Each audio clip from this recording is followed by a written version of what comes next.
From this to this, I'm making my own face toner. So, bubuin ko siya. And after that, palalamigin ko siya for hanggang lumamig and ililipat ko na siya sa bottle. So, meron akong ganito. Gugasan ko siya. So, ito na ang kinalabasan. Yan. So, ganyan siya. Ililipat na lang natin dito. Yan. Meron pang sobra na konti. Ilalagay ko na lang yung cloves kasi ilalagay ko din naman siya sa ref. Nasasayangan kasi ako. Alam mo, ang mahal-mahal ng cloves.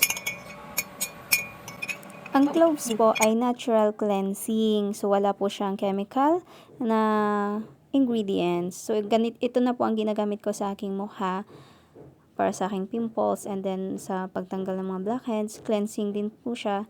And other benefits po nito ay pwede din po siya sa hair, sa pampatubo ng buhok. So, ito na siya. Yan. So, ito kasi ang aking pimples. Diba? Dami. So, i-preserve na natin siya. Ilalagay natin sa ref.